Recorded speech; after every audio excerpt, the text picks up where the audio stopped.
गांव में नवरात्रि की तैयारियां जोरों पर थी। हर घर को गेंदे के फूलों और रंग बिरंगे तोरणों से सजाया गया था। आंगन में सुगंधित रंगोली सजी थी और हवा में भजन कीर्तन की मधुर आवाजें आ रही थी।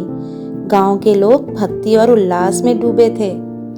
बिट्टू, एक 6 साल का गोल मटोल लड़का, अपने घुंघराले काले बाल और गोल काली आंखों के साथ बड़े उत्साह से इधर उधर भाग रहा था। उसकी लाल और पीली चेक वाली शर्ट और कार्टून प्रिंट वाली नीली डेनिम शॉर्ट्स में उसकी नटखट मुस्कान और भी प्यारी लग रही थी। बिट्टू मंदिर के सामने बैठी अपनी माँ के पास जाता है। माँ दुर्गा माँ की मूर्ति को फूलों से सजा रही होती है। बिट्टू उत्सुकता से पूछता है, माँ, आज तो बहुत मजा आएगा ना? सब लोग डांडिया खेलेंगे और गरबा करेंगे।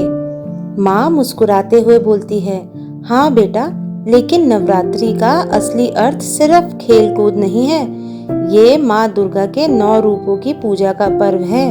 हम उनसे शक्ति और साहस की प्रार्थना करते हैं।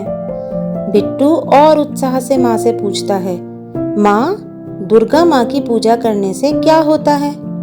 माँ बड़े प्यार से बिट्टू को समझाती है, जब हम सच्चे मन से प्रार्थना करते हैं और किसी की मदद करते हैं तो देवी माँ हम पर अपनी कृपा बरसाती है। बिट्टू ने माँ की बात ध्यान से सुनी और मन में ठान लिया कि वह भी कुछ अच्छा करेगा। शाम को बिट्टू अपनी दादी के पास बैठता है, जो सफेद साड़ी पहने चौकी पर बैठी थी। दादी की आंखों में अनुभव की चमक थी।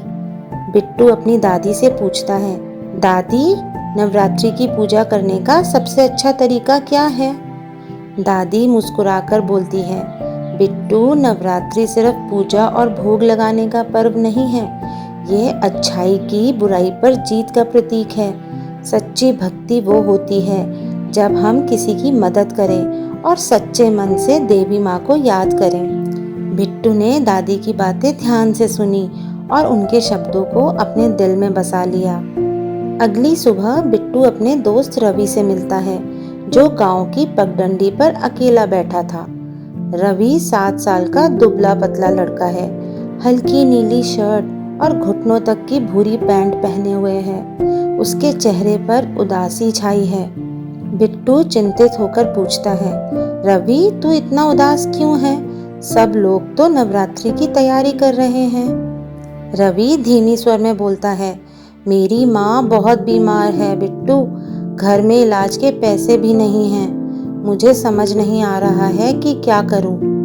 बिट्टू का दिल भर आया। उसने ठान लिया कि वह अपने दोस्त की मदद करेगा। उस रात बिट्टू घर के मंदिर में माँ दुर्गा की मूर्ति के सामने बैठा था। दिए की लौ टिमटिमा रही थी और अगरबत्ती की खुशबू वातावरण में घुली हुई थी। बिट्टू आंखें बंद करके प्रार्थना करता है, माँ दुर्गा, आप तो सबकी रक्षा करती हैं। मेरे दोस्त की माँ को ठीक कर दीजिए। मुझे कुछ करने की ताकत दीजिए। अचानक उसे महसूस हुआ जैसे माँ दुर्गा की मूर्ति से एक हल्की सुनहरी रोशनी निकल रही हो। बिट्टू के चेहरे पर आत्मविश्वास की चमक आ गई। अगली सुबह बिट्टू गांव के चौक पर खड़ा होता है। उसके हाथ में एक छोटा सा लकड़ी का डिब्बा है, जिस पर लिखा है, रवि की माँ के इलाज के लिए सहायता करें।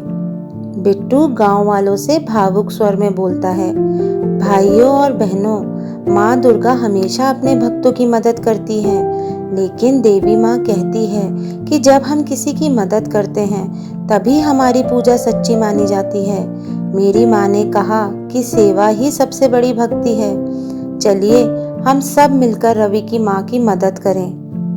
गांव वाले बिट्टू की बात सुनकर भावुक हो जाते हैं। एक एक करके लोग आगे बढ़े और अपने सामर्थ्य के अनुसार दान देने लगे।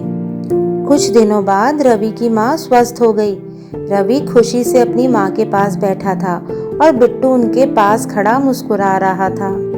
रवि आंखों में आंसू लिए अपने दोस्त बिट्टू से बोलता है, धन्यवाद बिट्टू, तेरी वजह से मेरी माँ ठीक हो गई है। बिट्टू मुस्कुराते हुए बोलता है, नहीं रवि, ये तो माँ दुर्गा का आशीर्वाद है। उन्होंने ही हमें सही राह दिखाई है। गांव में नवरात्रि का समापन हो रहा था। रंग बिरंगे कपड़े पहने लोग डांडिया खेल रहे थे। बिट्टू और रवि भी खुशी खुशी खेल में शामिल थे। उनकी हंसी पूरे गांव में गूंज रही थी। माँ दुर्गा की प्रतिमा के सामने दीप जल रहे थे, जैसे वो भी अपने छोटे भक्तों पर गर्व कर रही हो। बिट्टू और रवि ने उस दिन सीख लिया था कि सच्ची भक्ति केवल मंदिर में सिर झुकाने में नहीं, बल्कि किसी की मदद करने में है। सच्ची भक्ति वही है जो किसी के जीवन में रोशनी भर दे।